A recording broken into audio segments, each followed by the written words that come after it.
Greetings and welcome to another installment of Royster's Chronicles of Faith. So, for those who have seen the previous videos, you know what this is about, but for those who haven't, and this is your first time watching one of these videos, this is me basically. I've decided to talk about my life, right? And share about my life experiences, and I've kind of broken that down in segments, chapters, so to speak. Now, obviously, but then I've tried to focus on or key in on the elements of how my faith in Christ, how my relationship with Christ affected these time periods of my life. So that's again, hence the name Royster's Chronicles of Faith. You know, it's sort of like me talking about my life and how my faith in Christ influenced or affected my life, or has affected my life, and so that's kind of what to be expecting in this. In this particular video, I'm going to focus on the time frame from about mid-2006 to mid-2013. It's about 7 years in there. Obviously, the last video I left off with was my time at ministry school, which was a 3-year period. So, that was the end of the last one, and that my graduating and coming back home was the, beginning of this time frame. And so the reason why I chose this time frame is because there's several consistent things that was a part of my life during this time, several threads, themes that were, ran concurrent through this entire time. So, but there were some more, there were moments and other time frames, or moments or things that happened in this time frame to speak about. But this video won't be an all-inclusive video for this time frame.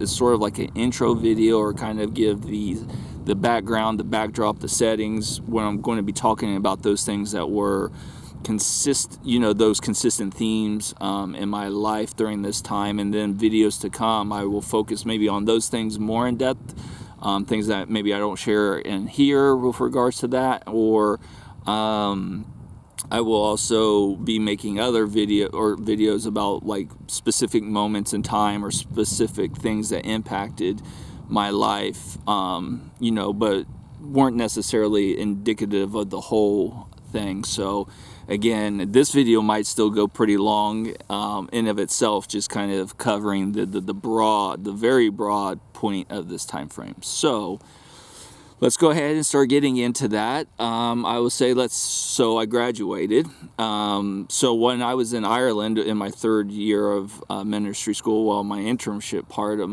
the ministry school I was a part of, I felt like the Lord impressed upon me that I was going to go back home.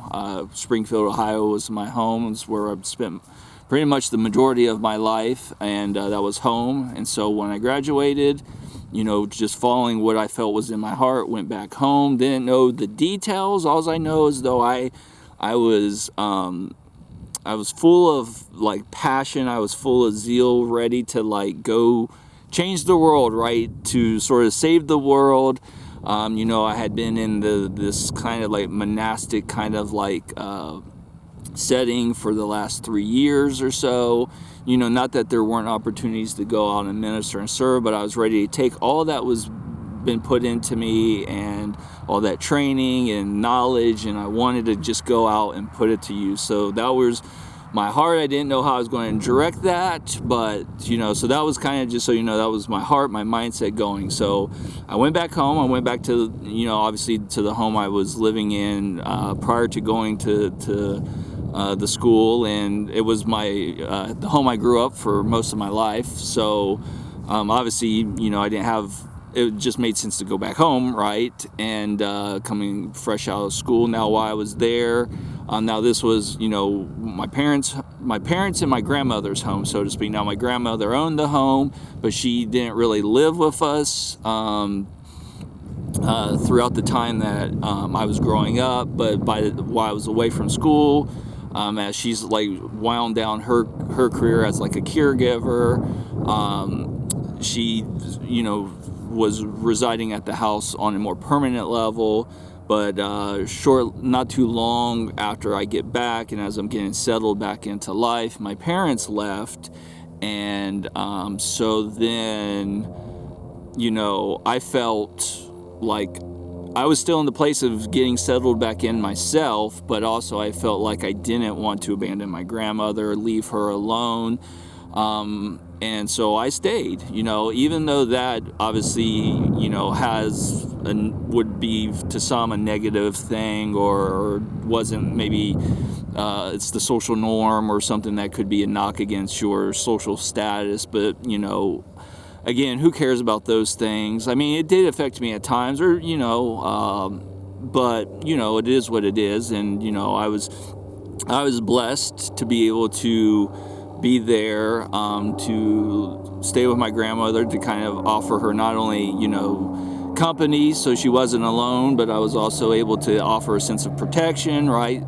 So she wasn't, by herself, and people around would know that she wasn't by herself, and I was also able to obviously contribute to the needs of the house and things like that. And obviously I was benefited, not only as far as like a place to stay and things like that, but I was also benefited through my relationship with my grandmother. Like, my grandmother, as I was growing up, was all like, she was never that typical grandmotherly figure, though she kind of tried to be, but she was more a friend. And I don't know that she tried to be the friend role, but that's kind of like what the dynamic that unfolded as a kid. So I really loved my grandmother, and so she was always, even though she didn't live at the house, but she was always kind of in and out, and so she was still very active in my life as I grew up, right? So yeah, and I was blessed to be able to continue to build upon that bond and that relationship. And even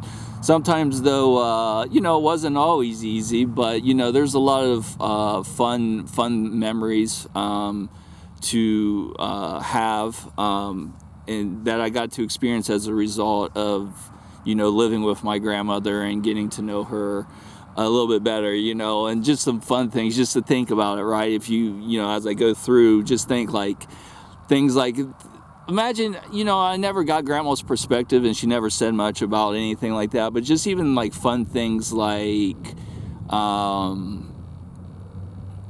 don't know, like when I would take her places because she wasn't driving, like I was listening to my hardcore metal and things like that, and I'd listen to it while she was there, and now she never like says she liked it or disliked it, but she never says she disliked it or hated on it, turn that music off or anything like that. So, and then the fact, like, I would watch things like cartoons and wrestling and things like that, and grandma would be there, to watch them. Now, it was funny because I don't think grandma understood, like, she still thought wrestling was real, I think. So, like, when, like, chairs and people started, multiple people tagging on one guy or beating on one guy, she was like, where's the police? Someone get the police. So that was always kind of fun. But then we also had moments where, like, she enjoyed watching Survivor. So I'd sit down and watch Survivor and things like that. Or, had just our special things, like, she...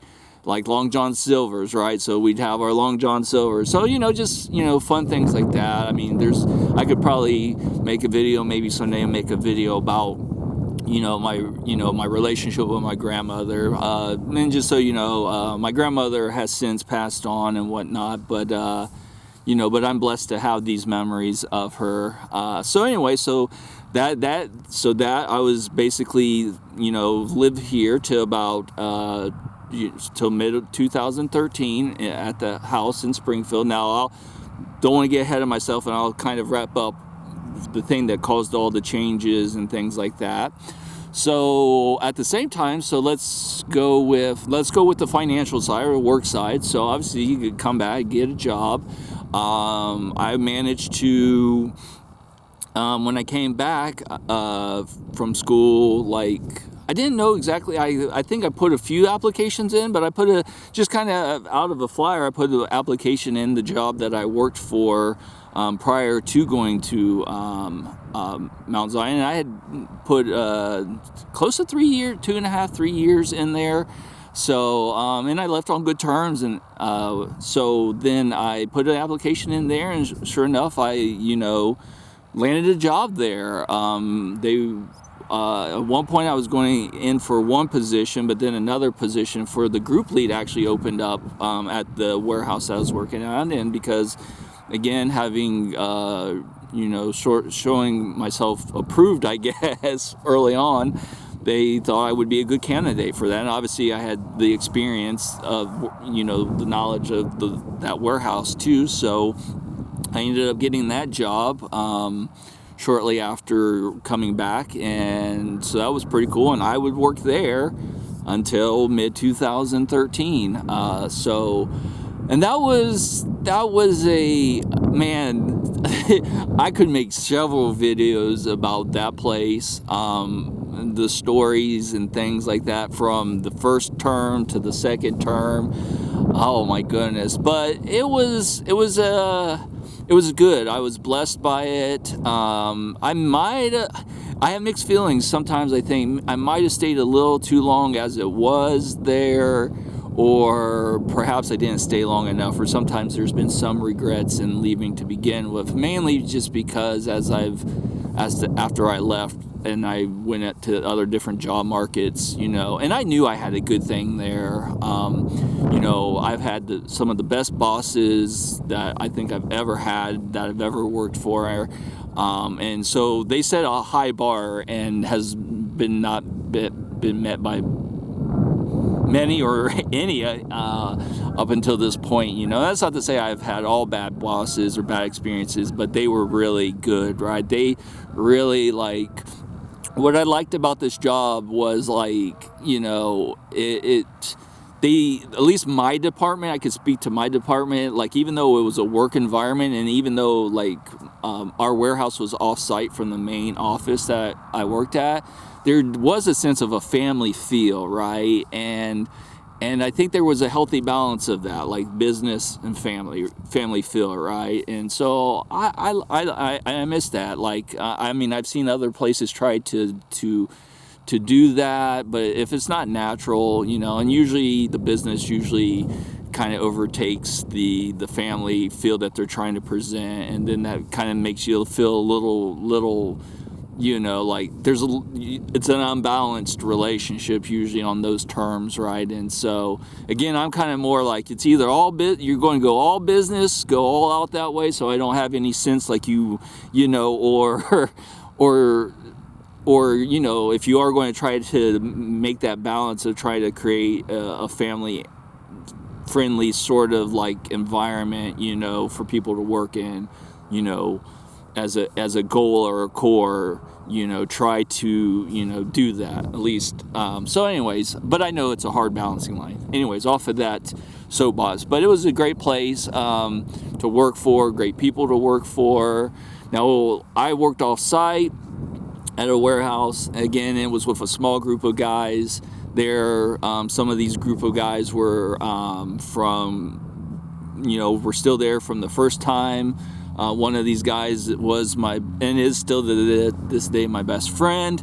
So it was good. Now, sometimes, there wasn't always, it was not always easy though, but with some of the circumstances, sometimes working in a closer knit, obviously then sometimes that is harder to manage than just working with 30 people that you really don't know, right? And things like that. But so anyways, so it was, it was good. I mean, over time though, I feel like the job as I kind of sort of maybe can be goal oriented and not so much to aspire to jump up and go, climb the ladder or anything like that. But, I didn't find over time as I try to find all the different ways to keep busy with that job or to enhance it and to find value outside of just getting a paycheck from that started to as time went on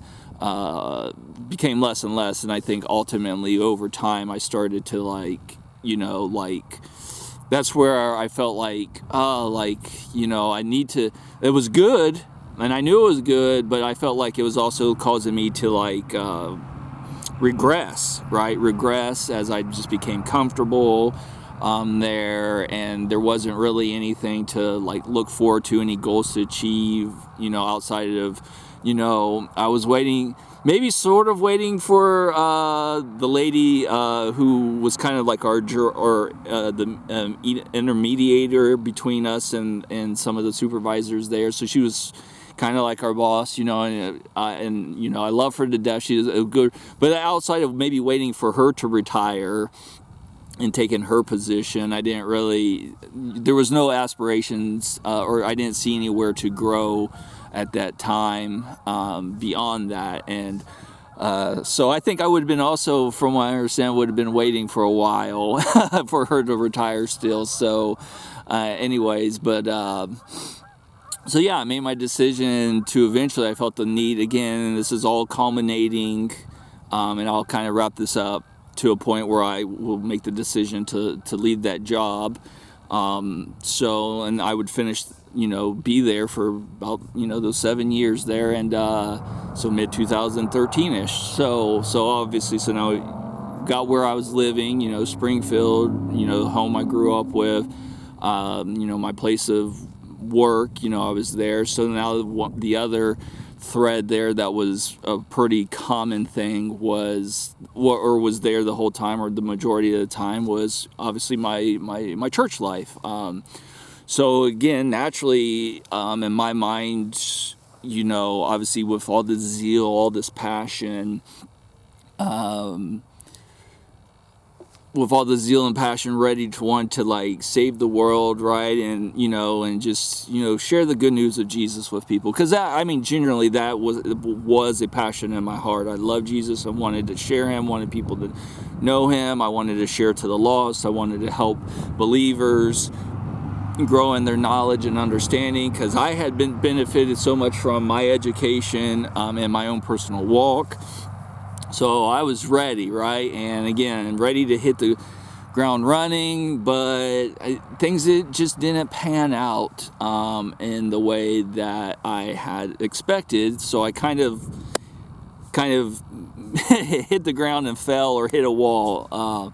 Now, mainly, obviously, it was natural for me to go to my home church, right? Go back to my home church that I grew up in for the, as I've accounted for, and go back to my home church. Now, over the time of while I was at ministry school, the mentor who kind of encouraged me to go to this school, he had left and went on to another church, which made me very sad, because he did have like, he had an important role in my early walk with the Lord as I was growing, and I'm very thankful to him for, for that relationship.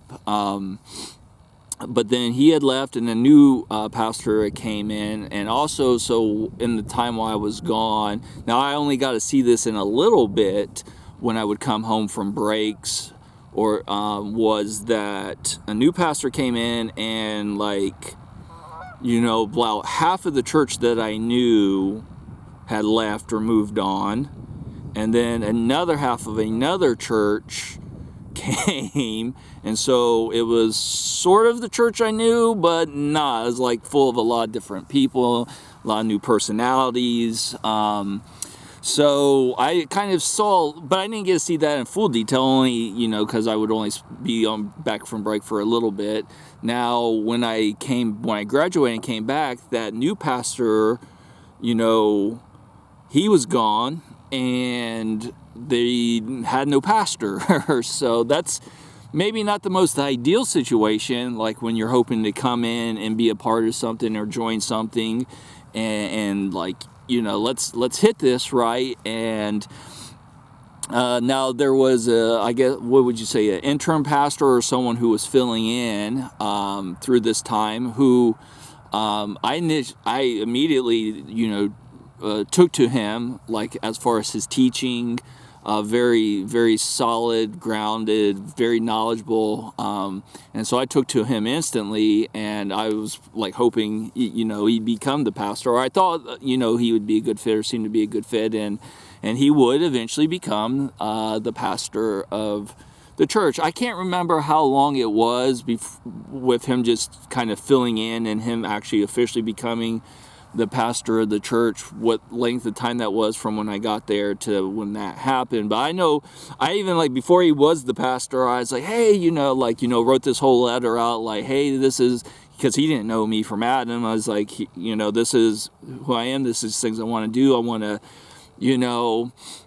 and obviously him and the church weren't probably in the position, so I actually went out and was kind of lone rangering a lot of things at the onset of coming back. Now, I was only unfortunately unable to sustain that for a time, and I'll probably in another video or a few videos I'll talk about those things more specifically, because those were there were some good things that happened during that time frame, even in that time frame that I have good and fun memories of.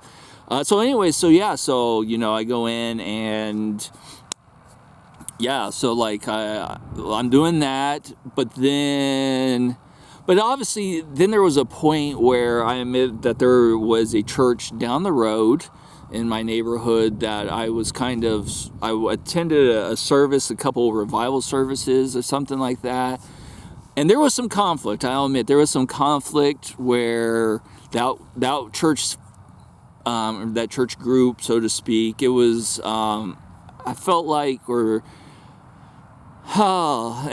to this, I mean, it doesn't bother me to this day. I can't change it, but it did cause a conflict because there was a part of me that I had to make a choice, or I felt I had to make a choice at that time, where I went to a couple of those services and I just kind of felt like some of the things that ministry was doing or aspired to do kind of felt in line with my heart. But then yet at the same time, my home church also had my heart as well. And I was under the impression I had to do one or the other, right? Whether that's of my own mindset or just of culture or whatever. And so I had to make a decision, and I ended up deciding to, go stay with my home church and try to help there, to minister. Again, I felt like there were opportunities for me definitely there to serve and to help. So I made that decision. But I will say that, and this will probably be another video, the whole will of God, right? Like, sometimes you wonder, did I make the right choice? Did I make the right choice? Did I make the wrong choice? Again, about things. And you'll kind of maybe understand some of what I'm saying as I continue with this video or the video series. Again, be mindful that if anything I say, I'm trying not to speak anything ill or anything out, bitterness or resentfulness or anything, or casting aspersion on one group over anything. But if I do share my experiences, I want to share them openly and honestly. And these were the things that I dealt with or was working with. So, because I understand that some of those people who watch this might be, or who were part of that, might be watching this. So I, want to make that clear that I'm just talking about my own experiences, lessons I've learned that maybe through this video series I can be passing on to other people about things like that. So anyways, I made that decision, and I still then tried to go full bore with serving at the church I grew up with. Now, again, like I said, I was doing a lot on my own for a while. I did have a older gentleman who we actually hit the streets with for a time, and so that was pretty cool and things like that. So again, I'll talk about those ministries and those things in another video. But over a time, I was trying to find a way to get the rest of the church, right, involved, and I was even encouraged in that, right.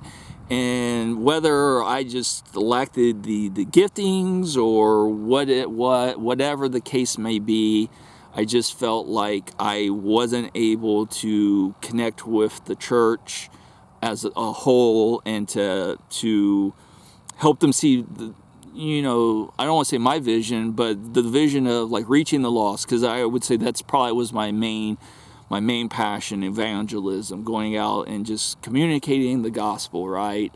and I felt like whatever the case, but I wasn't able to do that. And I think, and then in my time to try to focus on rallying the church to, like, as I was encouraged to it'd be better to have more people helping you and to multiply your efforts rather than you just doing them, right? And so when I didn't really get much traction in that, I became discouraged. I became, frustrated, and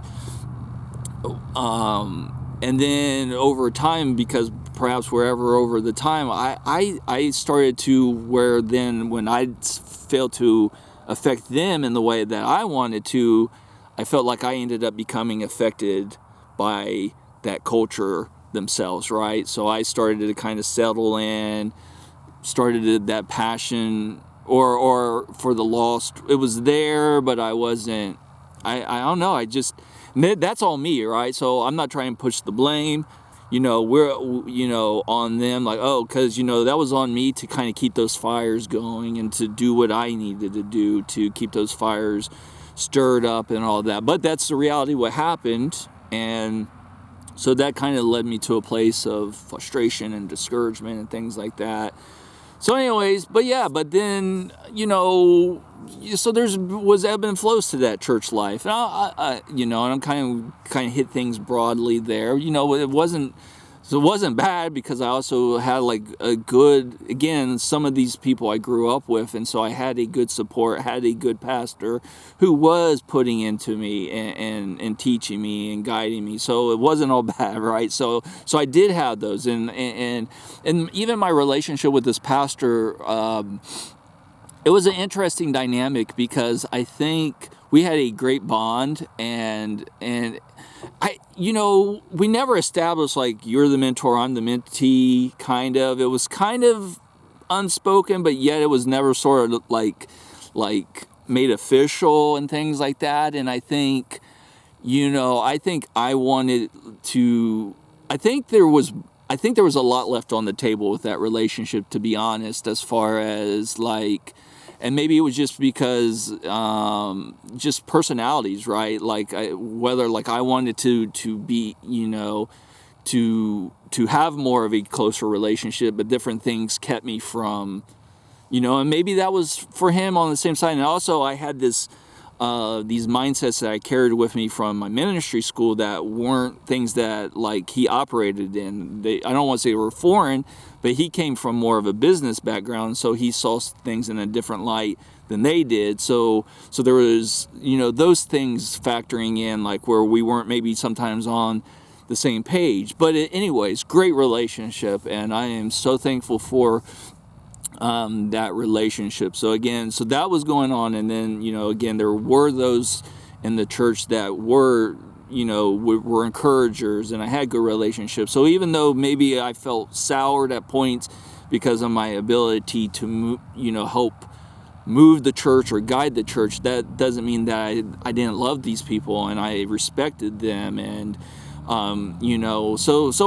these were different things that I was having to deal with through the years. Now, I would say later on, I even at one point left the church, and probably out of some of these frustrations and different things at one point. I can't remember the exact year or so. It's like 2007, 2008-ish, somewhere in that. So, but I had left for a time, but then I came back. I, never really, kind of did some searching at some other places, but never, I ended up going back. And I don't know if I ended up going back because, there was that familiarity, maybe a sense of comfort, maybe that's where I was supposed to be. I don't, those different things. But I went back, and this time when I went back, and there's some details in between that time that I was away from the church that I'll probably share on another video. But I came back, and in this point, though, I shifted my focus away from trying the evangelism, but they had need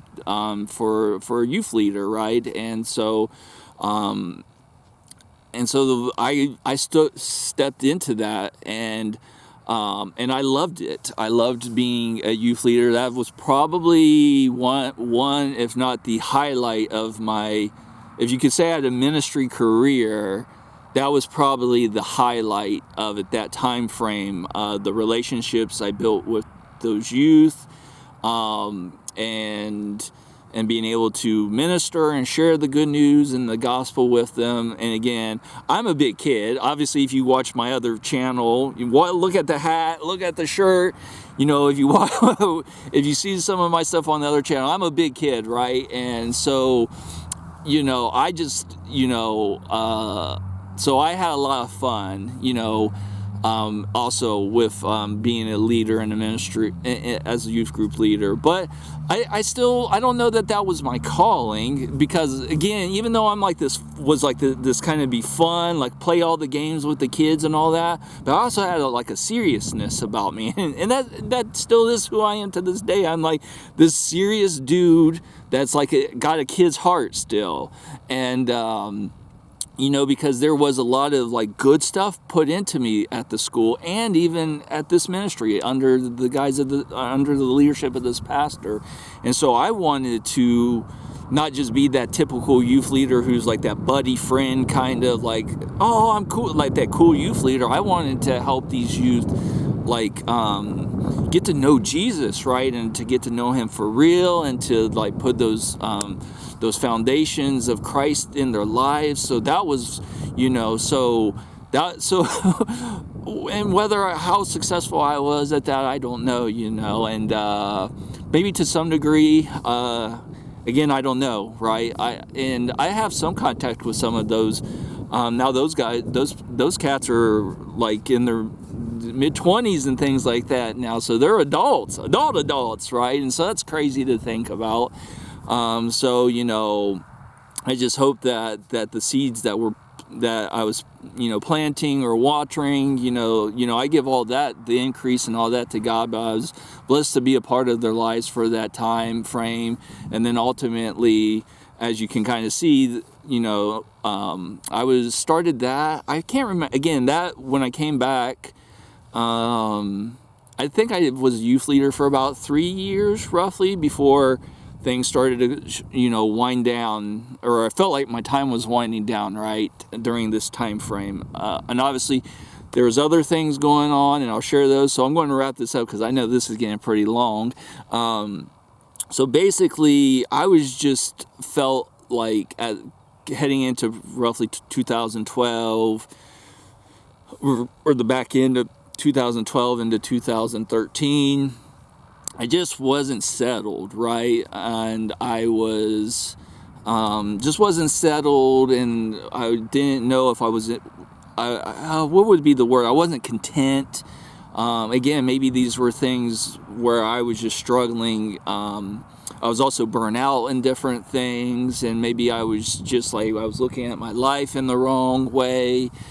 I don't know, but at that time I really felt also God was calling me to change and to get out of these comfort zones, this life I had built, because I'm all about comfort, order, structure, and I miss it. Trust me, since the last 7 years or 8 years now since I took that break away, it's been a mixed bag, and you'll hear that in videos to come. But basically, it all ultimately culminated in that I ended up pulling all my roots up out of this life, basically.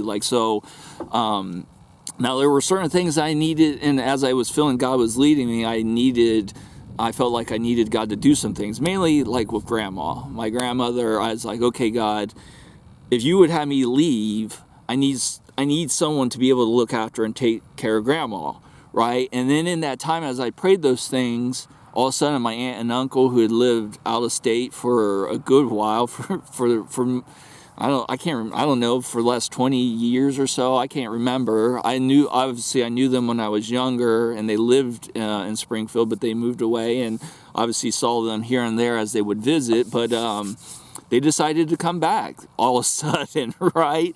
And I know, obviously, my grandpa, and obviously grandpa and grandmother, were divorced and lived in separate homes and all that, were growing older, and he wanted to spend more time with them, so that led them back there, and so they stayed at the house. And so then as it looked like they were going to be putting roots down in Springfield, you know, that gave me the opportunity to then to leave peacefully or in a good conscience, right, that someone was looking after my grandmother. And I think things with my grandmother were getting to a place that they needed people who had more experience, you know, as she was getting older and things like that, to help take care of her and things like that was needed as well. So I might have been a little over my head, you know, had, you know, things continue, you know, without their help or their assistance. So that happened. And then obviously with that, I was coming to the conclusion with, that gave me that freedom there.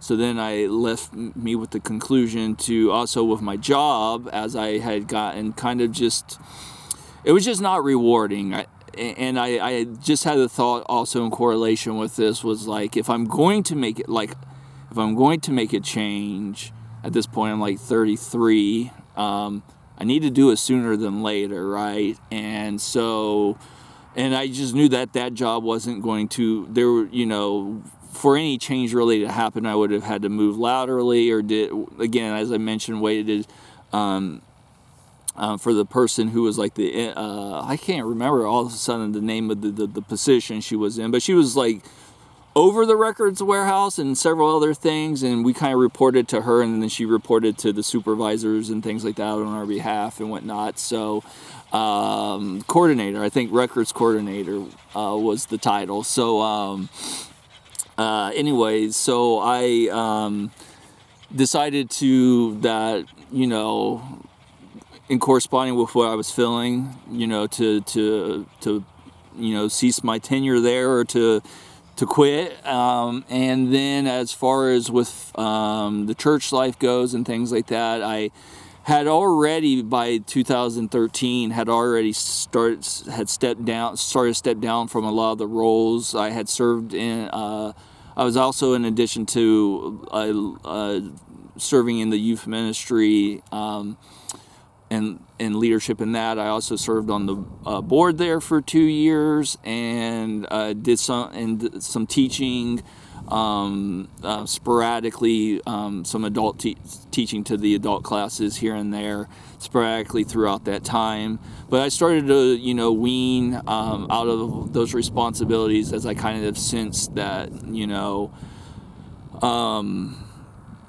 it was time for me to leave, or I was feeling the need to leave. So yeah, so that's what kind of, so that kind of, all of that culminated into me then basically in leaving. It's like, well, where am I going to go? And I'd always wanted to travel or do some traveling, and so I guess and I don't know that this part was God's will or anything, but this is what I was sort of inspired to do, and some of it was a personal desire. And I decided, I was like, well, no better time to do a cross-country road trip than now, I guess. And so that sort of became the thing that I pulled all my roots out, and I launched off to travel the country for several months in the summer of 2013, which will be its own video series down the road. And so that kind of gives you a sense of some of the broad things that were going on, or that were in my life at that time. I will probably start to spend some of the next few videos, a handful of videos, talking about more specific things during this time frames of specific events, ministries, things. Maybe I'll go into more detail about some of these things, about my experiences and things I learned, lessons learned, be it positive, negative. So yeah, so be looking out for those. And so with that, I think I'm going to wrap this up, as the sun is going down, and I actually want to walk a little bit before